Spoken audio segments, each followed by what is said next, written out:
पुण्यासह पिंपरी चिंचवडमध्ये पवार काका पुतळ्यांची एकी येत्या 26 तारखेला दोन्ही पक्षांच्या युतीची अधिकृत घोषणा, खुद्द अजित पवारांची माहिती।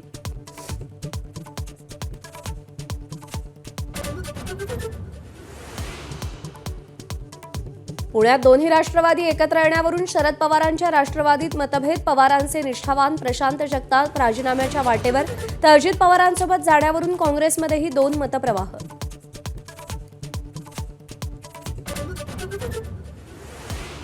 राष्ट्रवादीच्या शिष्टमंडळाच्या भेटीनंतर काँग्रेसचा सूर बदलला, आघाडीची वेळ निघून गेल्याचं सांगणाऱ्या काँग्रेसची चर्चेची तयारी, पत्रकार परिषदेला पवार हजर राहिले तर आवडेलच, राऊतांचं वक्तव्य।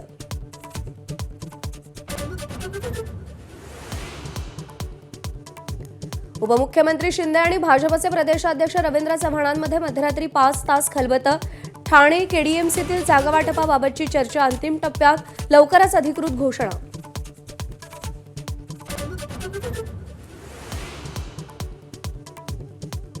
प्रकाश आंबेडकरांच्या वंचितची भूमिका अद्याप गुलदस्त्यात, मुंबईमध्ये आंबेडकरांकडून 50% जागांची मागणी, वंचित काँग्रेससोबत जाणार की स्वतंत्र लढणार, पेच कायम।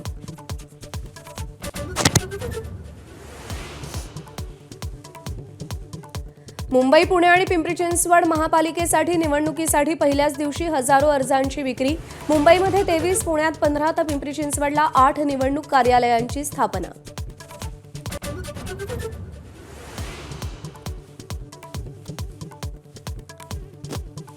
ज्येष्ठ नेते सुधीर मुनगंटीवारांनी मुंबईमध्ये मुख्यमंत्री फडणवीसांची भेट घेतली, भाजपवरच्या उघड टीकेनंतर चर्चेनंतर पहिल्यांदाच दोघांची चर्चा, मात्र विकासात्मक कामांवर चर्चा झाल्याची मुनगंटीवारांची माहिती।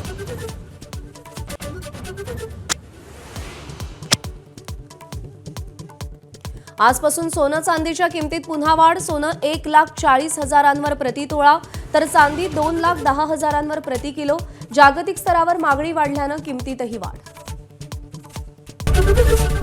एबीपी माझा, उघडा डोळे बघा नीट।